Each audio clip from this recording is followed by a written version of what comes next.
கீத புத்தகம் 51 அதிகாரம் 6 வசனம். திருப்பாடல்கள் 51 அதிகாரம் 6 வசனம். ஆண்டவர் எதை விரும்புகிறார், எதற்காக நம்மளை உண்டாக்கினார் அப்படின்னா, தாவீது ரொம்ப அழகாய் சொல்லுகிறார், இதோ உள்ளத்தில் உண்மையாய் இருக்க நீர் விரும்புகிறவராய் இருக்கிறீர். இந்த வார்த்தை நல்லா கவனித்துக் கொள்ளுங்க. அந்த கரணத்தில் ஞானத்தை எனக்கு தெரியப்படுத்துவீர் அப்படிங்கிறார். நான் உன்னை புரிஞ்சுக்கிட்ட ஆண்டவரே, நீர் விரும்புவது என்னுடைய உள்ளத்தின் உண்மையை என்பதை புரிந்து கொண்டேன். மெய்ஞானத்தினால் என் மனதை நிரப்புவீராக. ரொம்ப முக்கியமான வார்த்தை அது. ஒன்னு தெரிஞ்சிருச்சு, எனக்கு என்னை கொண்டு ஒரு பெரிய காரியம் செய்ய விரும்புகிறேன் என்று தெரிஞ்சிருச்சு. ஆனா அதை செயல்படுத்த எனக்கு தெரியல, அதுக்கு ஞானம் இல்லாமல் இருக்கிறேன் அப்படிங்கிறார். பவுல் எழுதுறாருல்ல, நான் பாவம் செய்யக்கூடாது என்று நான் நினைக்கிறேன், ஆனால் செஞ்சு விடுகிறேன். எனக்குள் இருக்கிற பாவமே அதை செய்ய வைக்கிறது அப்படிங்கிறார்.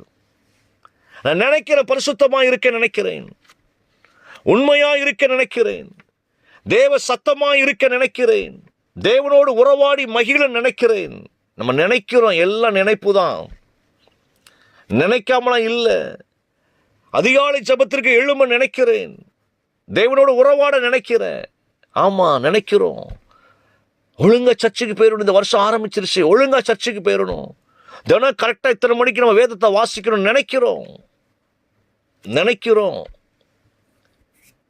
அதைத்தான் இங்க தாவீது எழுதுறாரு. நீங்க விரும்புறீங்க, அதை நானும் அறிந்திருக்கிறேன். உண்மையா இருக்க நீங்க விரும்புறீங்க, ஆமா, அறிஞ்சிருக்கிற ஆண்டவரே. ஆனா உண்மையாய் நடப்பதற்கு ஞானமற்று நான் இருக்கிறேனே அப்படிங்கிறார். ஞானத்தை எனக்கு நிரம்ப தருவீராக. எது ஞானம் என்பதை தெரியப்படுத்தி அதை எனக்கு நிரம்ப தருவீராக.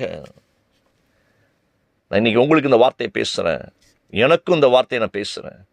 கர்த்தர் தமது ஞானத்தினாலே நம்மளை நிரப்ப அவர் சித்தமுள்ளவராக இருக்கிறார். எஸ், அவர் சித்தமுள்ளவராக இருக்கிறாரு. நம்ம உள்ளத்தில் உண்மையா இருக்கிறோமா, நம்முடைய இருதயம் உண்மையா இருக்கு அப்படின்னா ஒரு கேள்விக்குறியா இருக்கிறது. சமாரிய பெண்ணிடத்தில் ஆண்டவர் சொன்ன வார்த்தை அதுதான். நீ ஆவியோடு உண்மையோடு கர்த்தரை தொழுதுகொள். ஆமா, அவர் உண்மையை மட்டும்தாங்க எதிர்பார்க்கிறாரு. நீ ஒண்ணுமே செய்ய வேண்டாம்ப்பா, நீ உண்மையாயிரு, உன்னை ஆசீர்வதிப்பேன். நம்ம என்ன பதில் கொடுக்கிறோம்? உண்மையா இருந்த உலகம் ஏமாத்திருது, உண்மையா இருந்த உலகம் என்னை காயப்படுத்தி கொண்டே இருக்க. நான் உண்மையா தான் இருக்க விரும்புறேன், ஆனா அந்த உலகத்துல வாழ முடியலையே உண்மையா இருந்தா. லஞ்சம் வாங்கக்கூடாதுன்னு நினைக்கிறேன், அந்த உலகம் விடமாட்டுக்கு. தப்பு பண்ணக்கூடாதுன்னு நினைக்கிறேன், உலகம் மிரட்டி தப்பு பண்ண வைக்கி. தம்மை நோக்கி உண்மையாய் கூப்பிடுகிற யாவருக்கும் தேவன் அண்மையில் இருந்து அதிசயங்களை செய்கிறவராயிருக்கிறார். உலகம் நம்மளை மிரட்டலாங்க, உலகம் பாவம் செய்வதற்குண்டான எல்லா வழிகளிலும் நம்மளை வழி நடத்துவதற்கு போராடலாம். ஏன், நம்முடைய மாம்சம் கூட நமக்கு சொன்னபடி கேட்கக்கூடாதபடிக்கு தான் இருக்கு. என்றைக்கு ஆதாம் விழுந்தாரோ அன்றைக்கு தேவ சாயலை ஆதாம் இழந்தார் பாருங்களேன். இன்றைக்கு வரைக்கும் அது கடந்து வந்து கொண்டுதான் இருக்கிறது. சரீரமானது கீழ்ப்படுத்த முடியல நமக்கு. மனசுல பரிசுத்தத்தை நினைக்கிறோம், ஆனா சரீரம் பாவம் செய்வதற்கு தூண்டுது நம்மளை. பொய் சொல்லக்கூடாது நினைக்கிறோம், ஈஸியா பொய்ய சொல்லியிருந்தோம். நம்மளை அப்படியே பிஸியா இருக்கிற மாதிரியே உலகத்துக்கு காமிச்சுக்கிட்டு இருக்கிறோம். நம்மளை பெருமையா காமிப்பதற்கு பல பொய்களை சொல்லுகிறோம். உலகம் இனிய உயர்த்தி பார்க்கணும் என்பதற்காக நம்ம நிறைய மாய்மாலமான வாழ்க்கை வாழ்ந்து கொண்டிருக்கிறோம். உண்மையற்ற தன்மை. யாரோ ஒருவன் என்ன உயர்வா பார்க்கணும் என்பதற்காக கடன் வாங்கி காரியங்களை செய்து கொண்டிருக்கிறோம். நல்ல கவனிங்க. யாரோ ஒருவன் என்னை பணக்காரனாக பார்க்க வேண்டும் என்பதற்காக பல கடன்களை வாங்கி பொருட்களை சம்பாதிக்கிறோம், சேர்த்துக் கொள்ளுகிறோம். அந்த உண்மை இல்லாததுனால தீமையானது நம்மளை ஆளுகை செய்ய ஆரம்பிக்கிறது. அந்த தீமை நம்மளை அடிமைப்படுத்த ஆரம்பிக்கிறது. கடன் என்பது தீமைதான், வியாதி என்பது தீமைதான், பலவீனம் என்பது தீமைதான். நல்லா கவனித்துக் கொள்ளுங்க.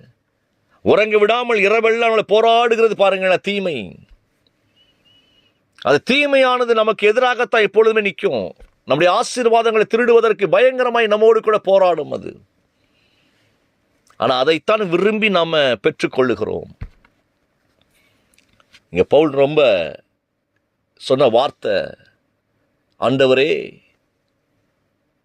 நான் பரிசுத்தமாக இருக்க விரும்புகிறேன், ஆனால் எனக்குள் இருக்கிற தீமையானது வெளிப்பட்டுக்கிட்டே இருக்கு. அப்புறம்தான் ஒரு முடிவுக்கு வந்து ஜெயிக்கிறார். எப்படி ஜெயிக்கிறார் அப்படின்னா, இனி வாழ்வது நான் அல்ல, கிறிஸ்துவே என்னில் வாழ்கிறார். அந்த நான் என்கின்ற அந்த அகந்தைய அவர் அப்படியே உடைப்பதற்கு, அழிப்பதற்கு கிறிஸ்துவோடு உறவாடுவதில் முக்கியத்துவப்படுத்த ஆரம்பிக்கிறாருங்க.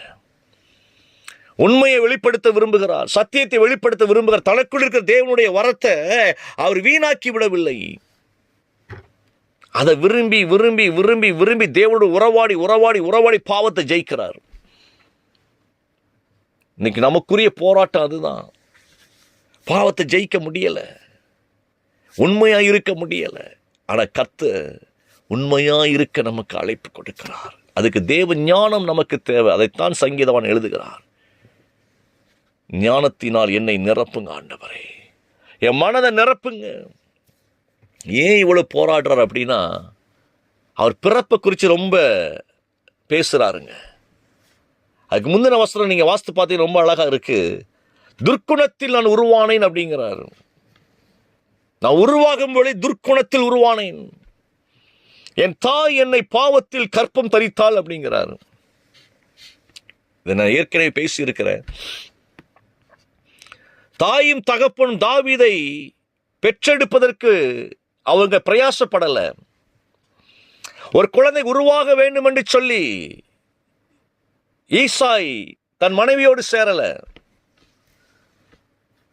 வேலைக்காரியோடு விருப்பம் இருக்க தெரிவிக்கப்பட்ட பொழுது அந்த வேலைக்காரி ஈசாயினுடைய மனைவிட்ட போய் சொல்லிட்டாங்க, உன் கணவர் என்னோடு கூட இருக்க விரும்புகிறார் என்று சொல்லி. அந்த நேரத்தில் நல்லா கவனித்துக் கொள்ளுங்க, வேலைக்காரி வேஷத்தில் ஈசாயின் மனைவியே போறாங்க. அந்த கனெக்ஷன்ல உருவானவர் தான் தாவீது. வேலைக்காரி என்ற நினைப்புல ஈசாய் தன் மனைவியோடு சேருகிறார். மனைவியோ கணவன் வேலைக்காரியோடு உறவாடக்கூடாது என்பதற்காக தன்னையே வேலைக்காரி வேஷத்தில் கொண்டு போய் நிறுத்துறாங்க. தாயின் தகப்பனும் ஒரிஜினல் தான் தாவீதுக்கு. ஆனால் அவங்களுக்குள் இருந்த சிந்தை பாவ சிந்தையாயிருந்தது. அதனால அவர் எழுதுறாரு, நான் துர்க்குணத்தில் நல்ல எண்ணத்தோடு நான் பிறக்கப்படவில்லை, என் தாய் என்னை பாவத்தில் கற்பந்தரித்தாள் அப்படிங்கிறாரு. அதனால அந்த உலகத்தில் போராடி போராடி போராடி அவர் மைண்ட்ல முழுக்க அதை எடுக்கிறதுக்கு விரும்புகிறாரு. ஆண்டோடு சொல்றாரு, ஆண்டவரே என்னை ரட்சிப்பீராக, உடைய ஞானத்தில் என்னை நிரப்புங்க ஆண்டவரே, இந்த உலகத்தோடு நான் போராடி கொண்டிருக்கிறேன் ஐயா, என்னை விடுவீங்க, உடைய கிருபை என்னை நிரப்பட்டும். எனக்கு அருமையான தேவ பிள்ளைகளே, நம்முடைய பிறப்பில் என்ன வேணாலும் நடந்திருக்கலாம். உண்மையான தாயின் தகப்பனுக்கு தான் பிறந்திருப்போம். ஆனால் அவர்களுக்குள் இருந்த மூர்க்க குணங்கள், சண்டைகள், ஏமாற்றங்கள், பயங்கள், கவலைகள், அந்த வீடுகள் தாயின் தகப்பன் போராடின போராட்டங்கள் கருவில் இருக்கிற நம்மளை பாதித்திருக்கலாம். ஆனால் இன்னைக்கு நான் உங்களுக்கு சொல்றேன், நம்மளை கொண்டு வந்தவர் தேவன். நீங்க விசுவாசித்து உங்களுக்குள் இருக்கிற பலவீனங்களை வெளியேற்றுவதற்கு கர்த்தருடைய ஞானத்தை நீங்க விரும்பிக்கிட்டே இருங்க. யாரை குறை சொல்ல வேண்டாம். நான் வேறொரு குடும்பத்தில் பிறந்திருந்த நல்லா இருந்திருப்பேனே அப்படிலாம் யோசிக்காதீங்க. எனக்கு வந்த மனைவி சரியா இருந்தால் நல்லா இருக்குமே, கணவர் சரியா இருந்தால் நல்லா, அப்படிலாம் யோசிக்காதீங்க. கர்த்தர் நம்மோடு நல்லவராக இருக்கிறார். அவருடைய பிறப்பிற்கு ஒரு ஆச்சரியம் இருக்கிறது. இந்த பூமிக்கு கொண்டு வந்தவர் கர்த்தர். ஒன்னே ஒன்று கேளுங்க, ஞானத்தினால் என்னை நிரப்புங்க. அதை மட்டும் கேளுங்க. கண்களை மூடி, பிதாவை நன்றியோடு நாங்கள் உம்மை துதிக்கிறோம். இயேசுவின் நாமத்தினுடைய கரத்தில் எங்களை ஒப்புக்கொடுக்கிறோம் ஐயா. உம்முடைய ஞானத்தினால் எங்களை ஆண்டவரை நிரப்புவதற்காய் ஸ்தோத்திரம். தொடர்ந்து பெரிய காரியங்களை செய்வீராக. இயேசுவின் நாமத்தில் பிதாவே, ஆமேன், ஆமேன்.